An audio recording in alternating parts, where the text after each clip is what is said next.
자, 여러분, 믿음이 무엇이라고 생각하십니까?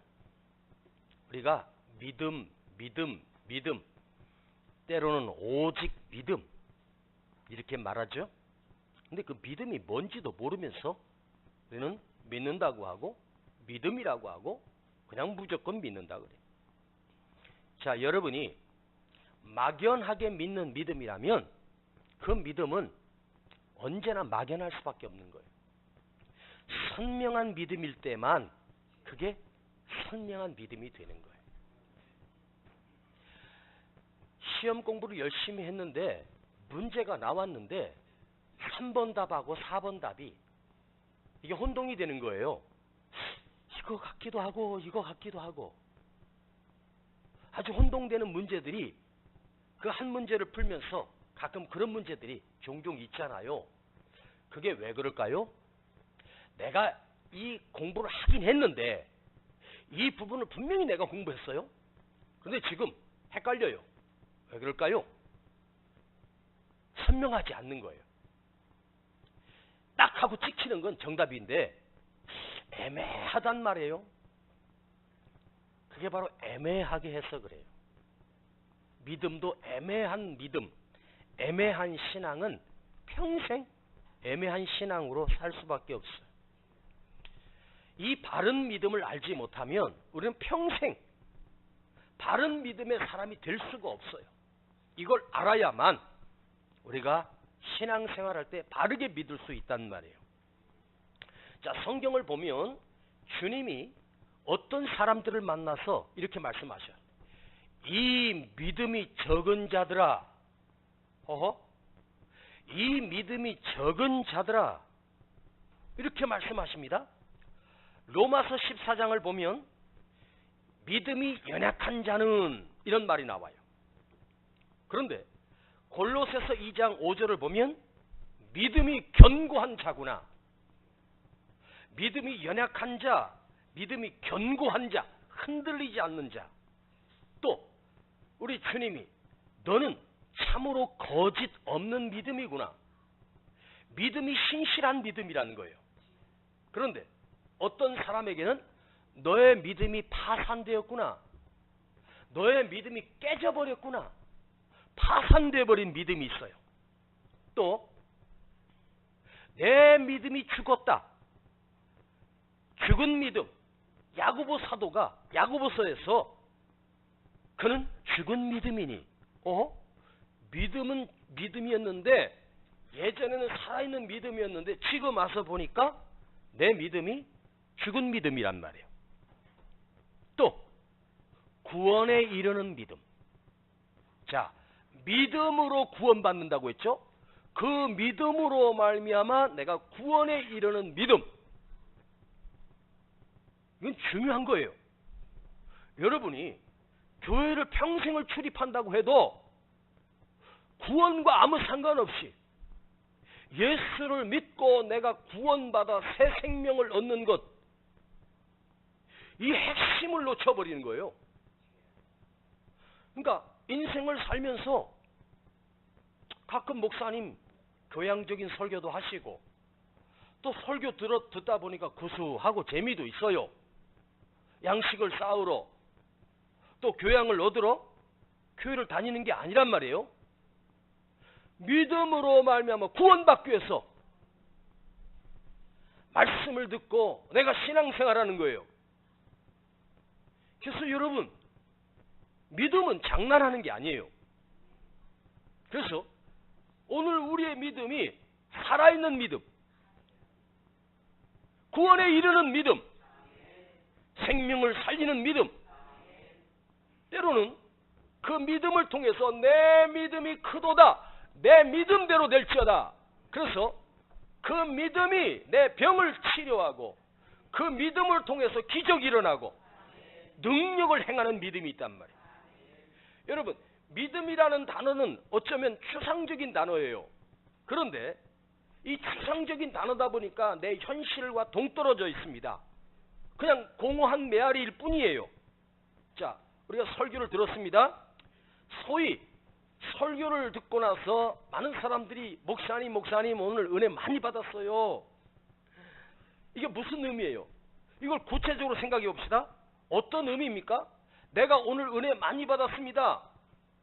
자, 목사님 설교가 내 마음에 들었다는 거예요? 내가 생각했던 걸 목사님이 딱 끄집어서 얘기해 주니까 시원한 거예요?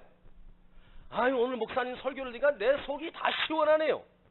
아, 이걸 우리 며느리가 와서 들어야 되는데, 아, 이걸 우리 시어머니가 와서 들어야 되는데, 오늘 우리 남편이 와서 좀 들어줬으면 참 좋겠는데, 이 설교를 듣다가 가끔 보면 부부들이 앉아 있는데, 부부들이 앉으면서 꾹꾹 찌르더라고. 왜? 잘 들어. 네가 들어야 될 거야. 왜? 이걸 무슨 믿음이라고 하냐면 삽자로 믿음이라 그래. 딱 들려오는 거 딱 받아가지고 옆에다 탁 넘기는 거야. 삽자로 신앙. 어느 부부가 수요일 저녁인데 갑자기 손님이 온 거예요. 그래서 이 손님이 와가지고 이 부부가 수요 예배를 못 드리고, 부부 중에 아내 혼자서 나 혼자 예배 드리고 올 테니까 당신 손님 맡고 있으라고, 그래서 남편을 놔두고 아내 혼자서 수요일날 예배를 드리고 왔어요. 그런데 이 부부가 결혼한 지 한 10년쯤 된 부부인데 하여간 사사건건이 서로 다툼이 있는 거예요. 늘 부부 싸움이 심해요. 말 한마디 꼬투리 잡고 그렇게 싸우는 부부였는데, 그날 저녁에 수요 예배를 드리고 온 날부터 신기하게 우리 아내가 달라졌어요. 우리 아이가 달라졌어요가 아니라 우리 아내가 달라졌어요. 무슨 말을 해도 순종적이고, 네 알겠습니다 서방님, 그러면서 말을 잘 듣고 아주 온순해지고 착해진 거예요. 그 수요 전하고는 완전히 달라진 거예요. 야, 천지개벽이다. 이 여자가 수요 예배에 드리고 온 날부터 확 바뀐 거예요. 착한 여자로 바뀌었습니다. 그래서 이 남편이, 야, 수요일날 목사님이 무슨 설교를 하셨길래 우리 마누라가 깨졌구나. 그래가지고 너무너무 감사해서 목사님한테 전화를 걸었습니다. 목사님 감사합니다. 제가 수요일날 손님이 와가지고 수요 예배를 못 드렸는데 우리 아내가 혼자서 교회를 갔다 왔는데 그날 갔다 오고 나서 완전히 바뀌었습니다. 새 사람이 됐습니다. 목사님 너무너무 감사합니다. 목사님 혹시 수요일날 남편 말에 복종하라 이 설교 하셨죠? 그러니까 목사님이 깜짝 놀라서, 집사님 그 설교 안 했는데? 그럼 무슨 설교 하셨습니까? 원수를 사랑하라.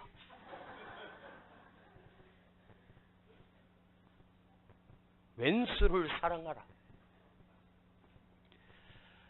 그리고 말씀을 들어도 다 자기 중심적으로 듣고 내 속에서 해석을 내서 오늘 은혜 많이 받았대요. 자, 여러분 은혜를 많이 받은 날이 여러분은 몇 번이나 될 것 같습니까? 셀 수 없을 만큼 내가 은혜 받은 날이 수도 없이 많이 있지 않습니까? 그런데 우리는 은혜 많이 받았다는 것으로 끝나. 사실은 하나님의 말씀을 듣고 은혜를 받았다라고 하는 초점을 어디에다 맞춰야 되냐면 나의 변화에다가 맞춰야 되는데, 내 삶의 변화에다 초점을 맞추지 않고 그냥 듣고 내 마음이 시원해서 은혜 받은 것으로 끝나버려. 그건 진짜 은혜가 아니에요. 진짜 은혜를 받았다라고 하는 것은 내가 지금까지 잘못 살아왔구나, 내가 잘못 판단했구나, 내가 교만했구나, 내가 죄인이구나, 이렇게 살면 안 되지 하고 그 은혜 앞에, 말씀 앞에 나를 바꾸어가 방향을 바꾸고 새로워지는 것, 이게 진짜 은혜 받은 응답입니다. 그래서 이걸 고치겠습니다. 용서할 수 없는 사람을 용서하고 사랑할 수 없는 사람도 사랑을 베풀고, 설교할 때 가끔 어떤 분들은 눈시울을 적시면서 휴지로 눈물을 닦으면서 가슴이 뜨거워지고 또 마음이 찡해오고 막 은혜가 막 넘칩니다. 그런데 그것으로 끝난 게 아니에요. 더 나아가 내가 새로워지고 내가 고쳐지는 것, 이제부터 내가 하는 말이 지금까지 그냥 툭툭 던졌던 말이 다른 사람들에게 상처를 줬는데 이제는 이것도 조심해야 되겠다. 응? 자기 삶의 변화에다가 포커스를 맞춰야 돼. 내가 변화되지 못하면 그냥 가슴만 뜨거워지고 눈시울 적신 것으로 끝나면 안 된다는 거지. 예? 여러분, 은혜 아무리 받으면 뭐해? 고집불통인데. 은혜 아무리 받으면 뭐해? 입만 열면 욕이 나오고 뭐 누구 어쩌고 저쩌고 그러는데. 예? 여러분, 오늘 이 시대에 교회가 전도가 안 된대요. 그래서 전도문이 막혔대요. 왜 전도문이 막혔을까요? 믿지 않는 사람들이 우리 믿음의 사람들을 볼 때 그들이 우리 삶을 보고 조금이라도 본받을 게 없는 거예요. 다를 게 없는 거예요. 변화가 없는 거예요. 그러니까 예수 믿으면 뭐예요? 그 세상 사람들이 우리에게 뭐라고 말하냐면 네 입만 천당 갈 거다 그래요. 주둥이만. 자, 여러분, 믿음이 과연 무엇인가? 명절 앞에 두고 축복 설교 하고 싶은데 이 시리즈 계속 하고 있으니까 올 연말까지 해야 되거든요. 할 수 없어.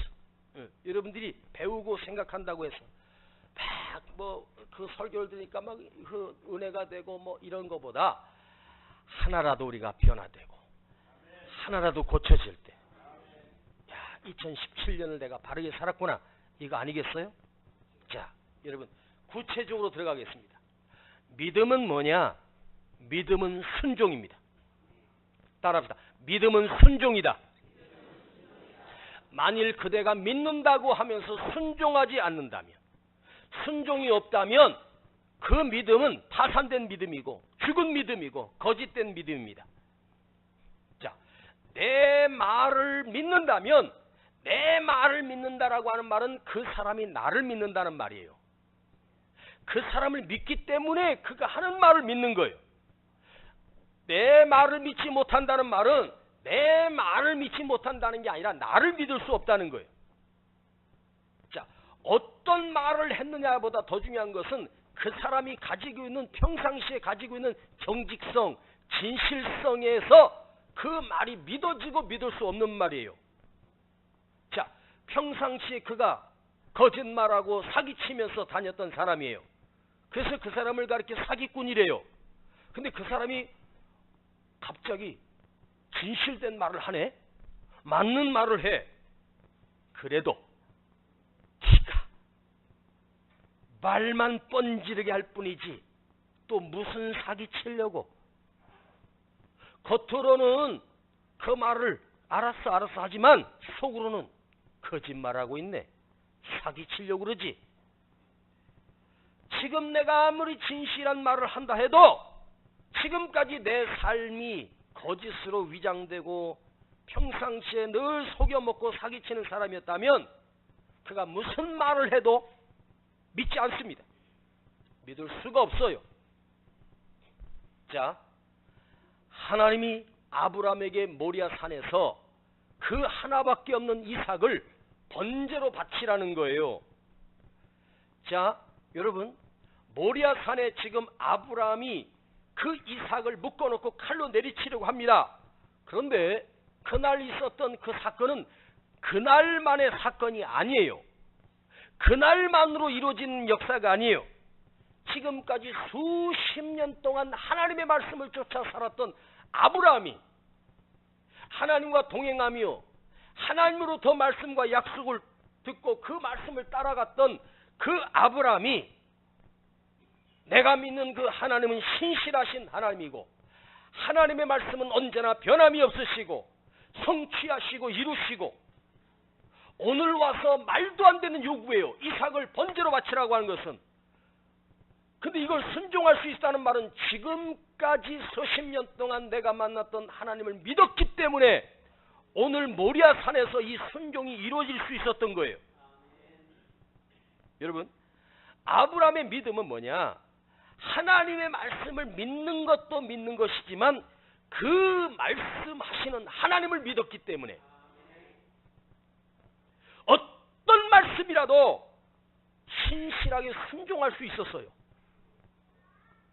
만일 지금까지 하나님이 아브라함을 속여왔고 약속을 이루지 않고 말씀으로만 하시고 아무것도 이루어진 게 없다면 만일 여러분 이삭을 바치라고 하면 아브라함이 이삭을 바치겠어요? 내가 하나님에 대한 신뢰가 없는데 지금까지 하나님은 한 번도 그 약속을 변개치 아니하시고 철저히 이루셨고 성취하신 것을 내 삶을 통해서 알고 있어요. 그래서 하나님의 말씀이라면 그 어떤 말씀도 이루지 않을 말씀이 없는 거예요. 그래서 이삭을 드릴 수 있는 용기가, 이삭을 드릴 수 있는 순종이 그 아브라함의 삶을 통해서 이루어진 거예요. 여러분, 믿음은 순종입니다. 두 번째로 믿음은 용기. 따라합시다. 믿음은 용기다. 그릇이 아니라 용기. 어떤 말씀이라도 순종할 수 있다라고 하는 것은 그 순종하기 전에 결단할 수 있는 용기가 있습니다. 처녀였던 마리아에게 어느 날 주의 사자가 나타나 너의 태를 통해서 하나님이 아들을 낳으리니 그가 하나님의 아들이니라. 그 당시에 처녀가 만일 결혼도 하지 않고 임신을 해서 배가 불러온다면 유대인의 법에 의하여 그 여자는 동구 밖으로 끌고 가서 돌에 쳐주게 합니다. 마리아가 하나님의 말씀에 순종해서 내가 배가 불렀어요. 임신을 했단 말이에요. 아직 결혼도 안 한 처녀가. 그런데 마리아가 뭐라? 주의 계집종이오니 말씀대로 이루어지이다. 하나님의 말씀대로 내게 그렇게 행하시옵소서. 이 마리아의 용기는 죽음도 결단하는 용기가 없이는 순종이 불가능했을 것입니다. 여러분, 거짓말 한 번 하면 1000만 원이 들어옵니다. 그런데 진실하게 살면 100만 원 법니다. 그래도 여러분, 내가 주일 빼먹고 일하면 하루 나가서 200만 원 번대요. 그런데 주일을 지키면 수입이 없어요. 여러분, 200만 원인데 한 번 빠지면 200만 원인데 여러분 같으면 와서 1시간 예배드리고 주일 지키겠습니까? 아니면 주일 빼먹고 200만 원 벌러 가겠습니까? 자, 1번 주일 지킨다. 2번 200만 원 벌러 간다. 시작. 그건 교과서고 심보대로. 200만 원이 적은 거 아니잖아. 하루 만에 200인데. 여러분, 그 200만 원이라고 하는 그 욕망이 있잖아요. 예? 여러분이 한번 목사님은 한번 물어봐. 시작. 그런 거 목사님한테 물어보는 거 아니에요. 어디서 목사님한테 그런 걸 물어봐. 결단하는 용기. 예? 거짓말 한 번만 하면 엄청난 수입이 생기는데 내가 진실하게 삶으로 가난해질 수도 있어요. 여러분, 어떤 일에 막 과감하게 막 나서는 게 용기가 아니고 말씀을 생각하며 진리를 생각하며 참아내고 인내하는 것, 이게 용기란 말이에요. 예? 믿음은 용기예요. 세 번째로 믿음은 시선입니다. 바라보는 거예요. 내 시선이 어디를 바라보느냐.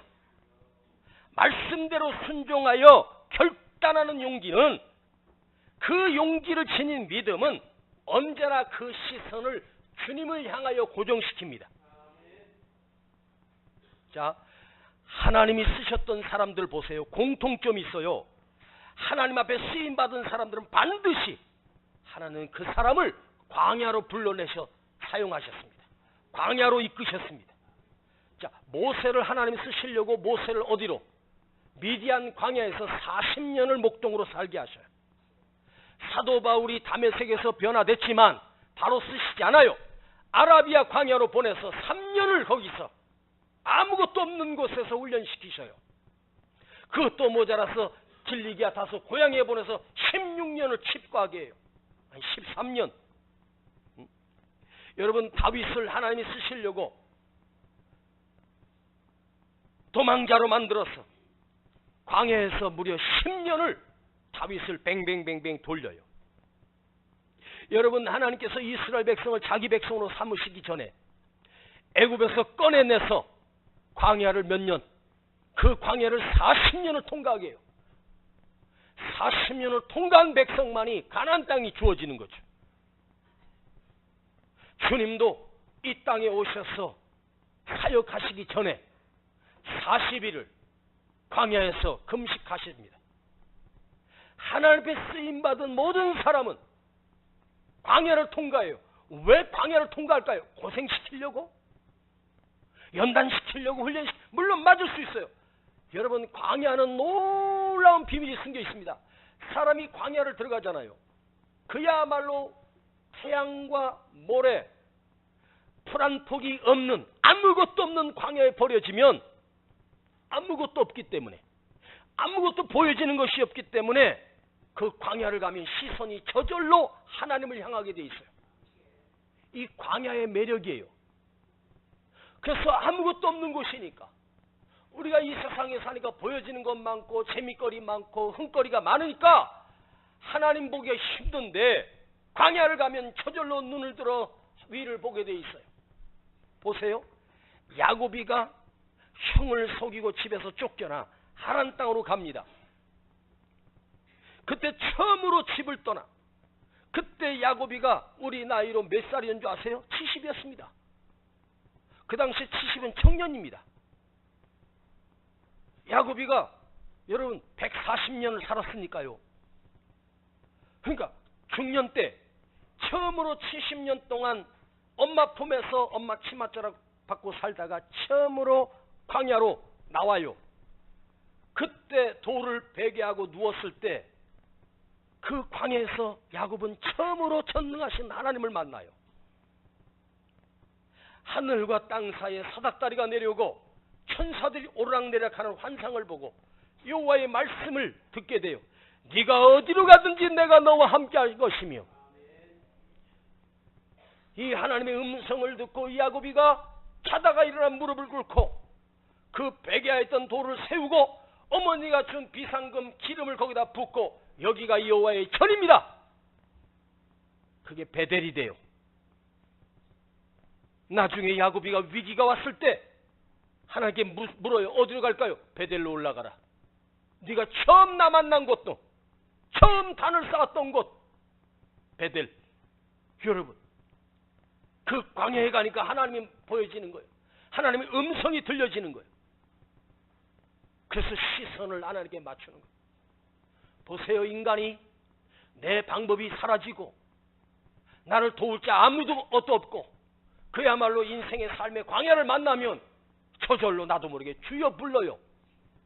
시선을 주님께 두는 거예요. 믿음은 뭐냐?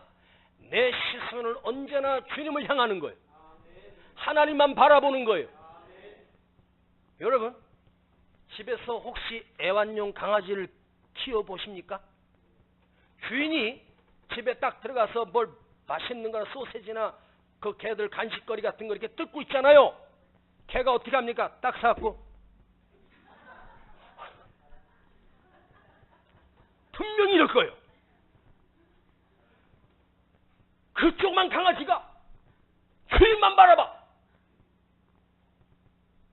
그러니까 우리가 믿음이 없으면 뭐만도 못해. 에? 그치. 진짜 주님을 믿는 내가 신실한 성도라면 어떤 위기가 오고 어떤 고비가 와도 주님을 바라봐요. 하나님께 시선을 두는 거예요. 그게 광야의 능력이고 광야의 매력입니다. 오직 하나님만 바라보는 것. 주만 바라볼지라. 스데반이 돌에 맞아 죽는 그 위기 속에 갇혔을 때 스데반이 있는 힘을 다하여 무릎을 꿇고 하늘을 우러러봅니다. 그때 하늘이 열리면서 주님이 하나님 우편에 앉아 계신 것을 봐요. 그때 주님이 일어나셔서 스데반을 향해 두 팔을 벌리고 스데반아 승리해라. 스데반아 내가 너와 함께한다. 그 환상을 보게 돼요. 그 순간 스데반이 이렇게 기도합니다. 주여 저들이 나에게 돌을 던집니다. 저들이 몰라서 그럽니다. 저들의 죄를 용서해달라고. 그 상황에서 자기에게 돌 던지는 사람이 용서가 가능해요. 왜? 주님을 바라봤기 때문에. 시선을 주님께 두는 거예요. 여러분 명절에 가족과 함께 지내지만 언제나 마음의 시선은 주님을 향하여 주님을 생각하고. 제가 전도사 때 그 학생 청년들하고 같이 어디 이렇게 좋은 곳을 가서 이렇게 꽃도 보고 이렇게 갔다 이렇게 온 적이 있어요. 그런데 돌아오는 길에 그 청년, 여자 청년 하나가 갑자기 전사님 웃어 울먹이는 거예요. 너 왜 그러니? 그랬더니 전사님 오늘 너무 좋은 곳에 와가지고요 제가 잠깐 예수님 생각을 놓쳐버렸어요. 꽃을 보다가 이러는 거예요. 내가 깜짝 놀랐어요. 엄마 좋은 곳에 왔으면 좋은 거 봐야지. 꽃도 봐야지. 주님이 만드신 세상이니까. 그게 아니라 꽃이 너무 이뻐서 그 꽃을 보는 순간 내 마음에서 주님을 놓쳐버렸대. 나는 왜 웃어? 야, 마 아무리 꽃이 이뻐도 주님을 놓치면 안 되지. 이 전도사는 한 번도 놓친 적이 없는데 이래야 되는데 얼마나 내가 미안한지 가만히 생각해 보니까 내가 저 아이들을 가르치는 전도사로서 나는 주님을 생각해 본 적이 없는데 꽃을 보고 주님을 잊어버린 게 아니에요. 주일날만 주님을 생각하고 설교할 때만 주님 생각하고 그렇게 살아왔는데 얘는 주님을 놓친 게 내 시선을 다른 데 향한 게 주님 앞에 너무너무 죄송해서 울면서 기도하는 거예요. 내 그날을 기억해요. 저 아이도 저 시선을 주님을 향하는데 여러분 진짜 믿음은요 위기 때만 바라보는 게 아니에요. 힘들 때만 주님을 우러러보는 게 믿음이 아니고 평상시에도 내 마음의 시선이 주님을 향하는 것. 할렐루야. 자, 믿음은 순종이라고 했고 믿음은 용기라고 했고 믿음은 시선이라고 했고 하나만 더 하고 다음 주에 명절 잘 세고 와서 5번째부터 합시다. 네. 어차피 4주 정도 할 거거든요. 믿음에 대해서 믿음은 뭐냐? 만들어짐, 만들어 가심, 다듬어 가심. 자, 나의 시선을 하나님 앞에 고정시킬 때 나의 시선을 하나님을 바라볼 때 하나님은 나를 어떻게 하시냐? 나를 다루시고 만들어 가십니다. 결국 하나님이 그 광야에서 내 시선을 하나님께 둘 때 하나님께서 나를 쓰시기에 적당한 하나님의 아름다운 도구로 나를 만들어 가시는 거예요.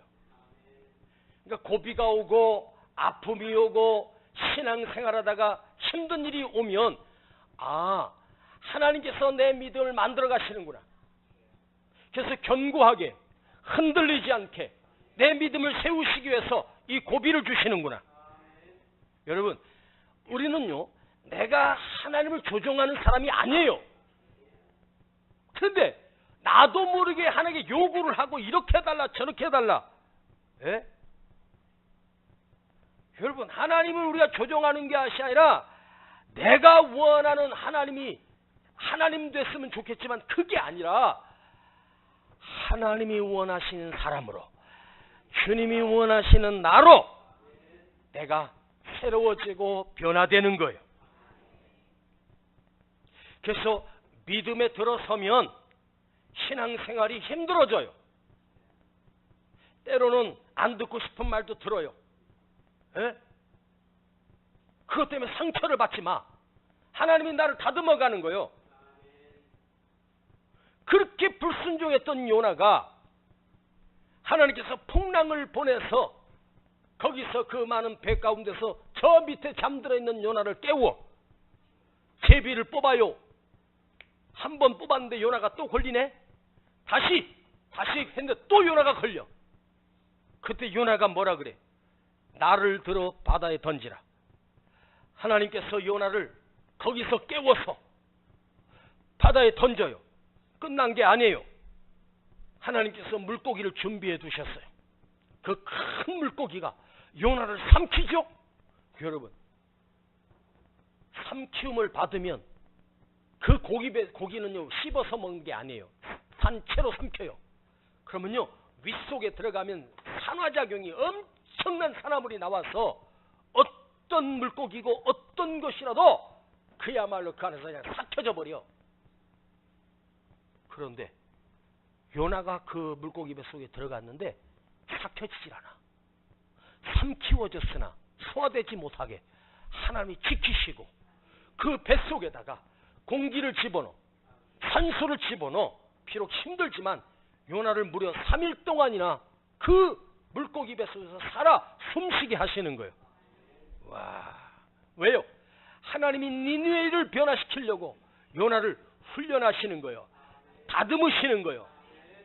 자, 미신을 믿는 사람, 우상을 믿는 미신을 믿는 사람은 자기 정성을 들이고 자기 재물을 들이고 그래서 신을 달랩니다. 신을 얼대고 달르고 해서 결국은 뭐죠? 내 소원을 이루는 거예요. 내 목적을 달성하는 거예요. 내가 원하는 것을 그 미신에게 받는 거예요. 신을 얼르고 달래서. 이게 미신을 믿는 미신앙이에요. 그런데 진짜 신앙은 뭐냐? 내가 하나님을 얼르고 달래는 것이 아니라 하나님이 나를 찾아오셔서 나를 깨트리시고 박살내시고 연단시키시고 고난을 주어서 하나님이 쓰시기에 적당한 하나님이 원하는 사람으로 만들어 가십니다. 할렐루야. 그게 믿음이에요. 하나님께서 요셉을 귀하게 쓰시려고 요셉을 선택하셨습니다. 그런데 요셉을 선택했지만 요셉이 바로 이집트의 총리 대신이 됩니까? 아니에요. 형들 면회하러 갔다가 형들이 저 꿈꾸는 놈 오네? 저거 아버지 고자질하고 지금 아버지 없는 곳이니까 저놈을 죽여버리자. 형들이 모의를 했는데 세상에 친형제들인데 같은 피를 물려받은 형제들이 어떻게 한 사람도 반대하는 사람이 다 모여야 요셉을 죽이기로 결단합니까? 그 정도로 요셉이 미움을 받은 거예요. 그래서 죽이려고 하는데 한 형제가 야, 우리가 손에 피 묻힐 거 있냐? 저 웅덩이에다 집어넣어 버리자. 그래 좋겠다. 그럼 지가 알아서 죽겠지? 지가 빠진 거니까. 웅덩이에다 집어넣었어요. 근데 그때 애굽으로 내려가는 상인들이 지나가는 거예요. 그 넓은 광야에서. 그 하나님 보낸 상인들이거든요. 근데 한 형제가 야, 저기서 죽긴 아깝잖아.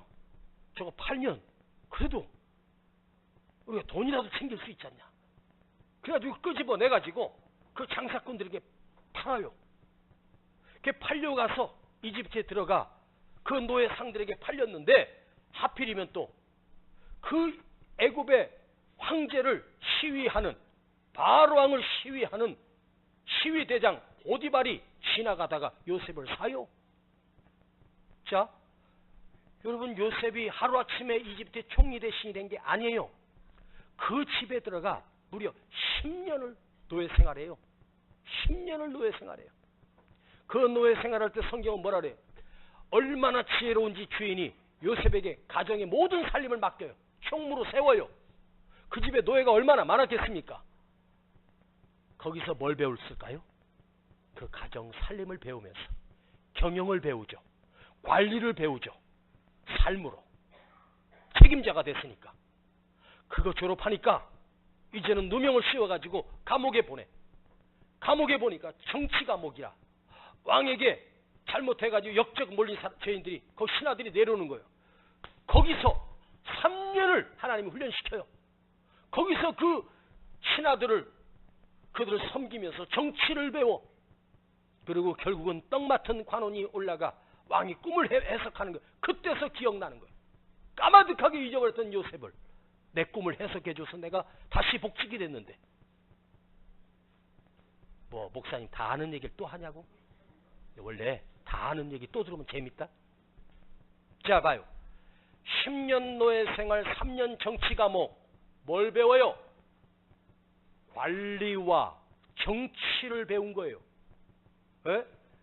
앞으로 7년 대흉년을 관리할 수 있는 능력을 그 10년 동안 몸으로 겸비한 거예요. 그리고 총리 대신이 되려면, 왕이 그랬죠. 자기 인장반지를 빼주면서 내가 왕만 자리지 네가 다 다스리라고. 권력을 쥐려면 정치를 알아야 되잖아. 하나님이 그렇게 훈련시킨 거예요. 연단시킨 거예요. 쓰시려고. 여러분, 믿음은 훈련이에요.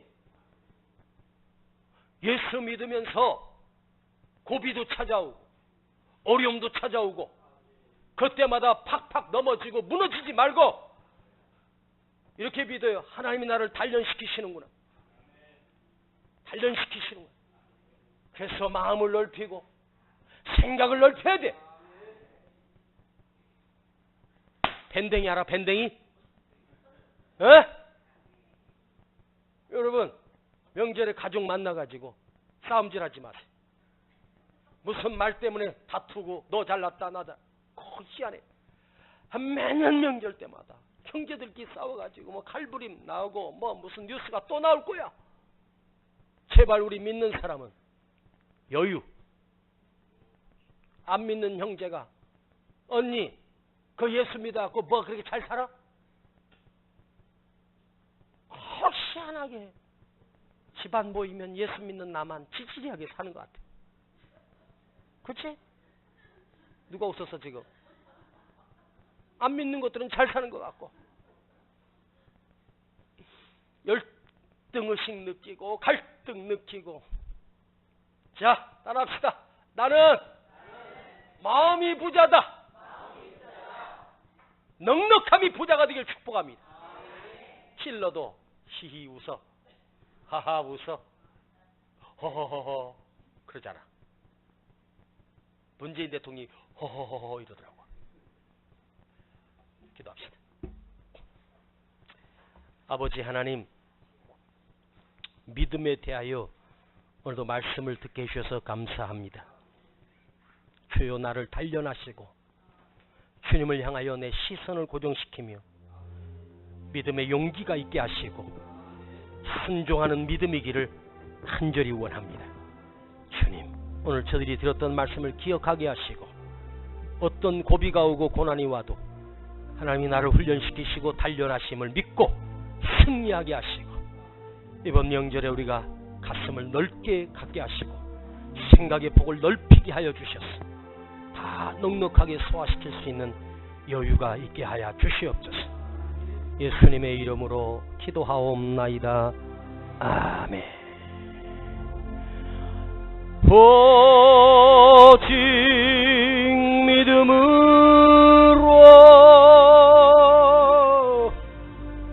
믿음으로 내가 살리라. 오직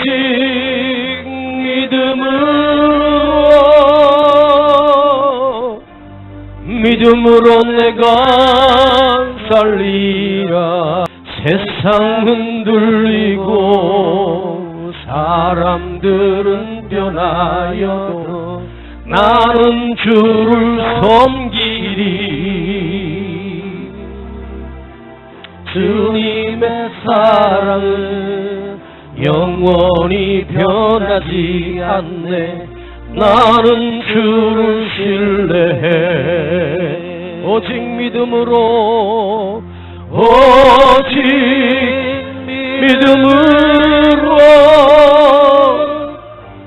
믿음으로 내가 살리라. 오직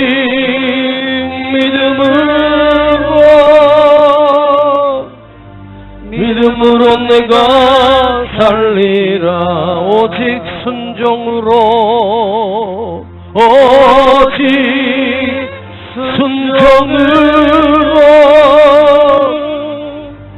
순종으로 내가 살리라. 오직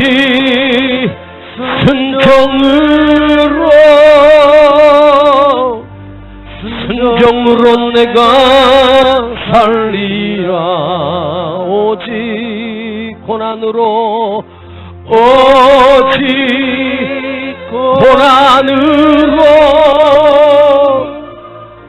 고난으로 나는 살리라.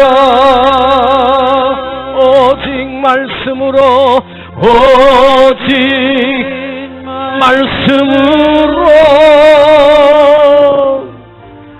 말씀으로 내가 살리라.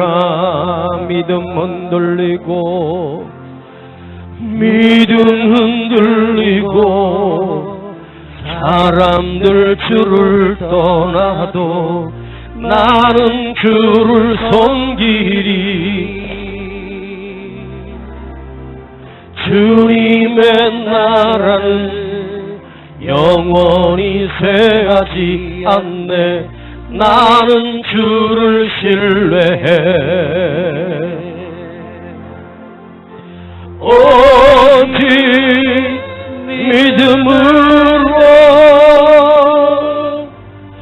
믿음으로 내가 살리라. 오직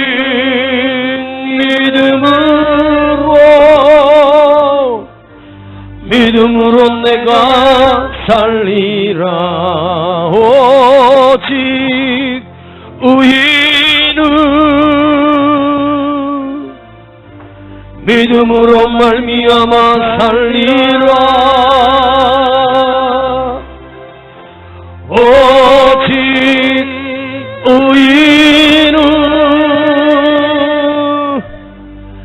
믿음으로 말미암아 살리라. 우리 다 같이 일어나시겠습니다. 주님, 내가 순종하겠습니다.